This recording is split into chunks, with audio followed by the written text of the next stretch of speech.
വാക്യമുണ്ട്, അവിശ്വാസമുള്ള ദുഷ്ടഹൃദയം നിങ്ങളിൽ ആർക്കും ഉണ്ടാവരുത്.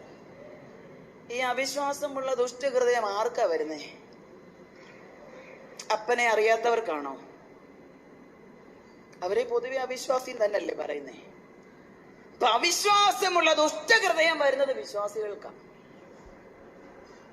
ഇഷ്ടപ്പെടത്തില്ലെന്ന് എനിക്കറിയാം, പക്ഷേ അത് എടുത്ത് അങ്ങോട്ട് വെളിയിൽ കളഞ്ഞ ബാക്കിയെല്ലാം പെർഫെക്റ്റാണ്. ആന്ന് അവിശ്വാസമുള്ള ദുഷ്ടഹൃദയം നമ്മുടെ അകത്തിരിക്കുമ്പം പരിശുദ്ധാത്മാവ് പറയും, നിന്നെ ഞാൻ പുറത്തെടുക്കും. അകത്തിരുന്നോണ്ട് അവൻ പറയും, ഇത് ഞാൻ കുറെ കേട്ടതാ. ഇല്ലേ വാസ്ത്രീ? ആണെന്ന് അകത്തിരുന്ന് ദൈവത്തിന്റെ ആത്മാവിൽ ദൂത് നിങ്ങളോട് പറയും, നിങ്ങളുടെ സ്ഥിതിക്ക് ഭേദം വരും. ഉടനെ അകത്തിരുന്നോണ്ട് പിശാച് പറയും, വർഷങ്ങളായിട്ട് ഇത് ഞാൻ കേൾക്കുന്നതാ. മനസ്സിലാകുന്നുണ്ടോ? അപ്പൊ ഈ അകത്തിരിക്കുന്ന ആളിനെ എടുത്ത് വെളിയിൽ കളയണം ആദ്യം. എന്നിട്ട് ശിഷ്യന്മാര് പ്രാർത്ഥിച്ചതുപോലെ പ്രാർത്ഥിക്കണം, കർത്താവേ എന്റെ വിശ്വാസം വർദ്ധിപ്പിക്കണം, എന്റെ വിശ്വാസം വർദ്ധിപ്പിക്കണം. കൃപയ്ക്ക് മേൽ കൃപ പ്രാപിച്ച് ഉയരത്തക്ക വിധത്തിൽ എന്റെ വിശ്വാസം അങ്ങ് വർദ്ധിപ്പിക്കണം.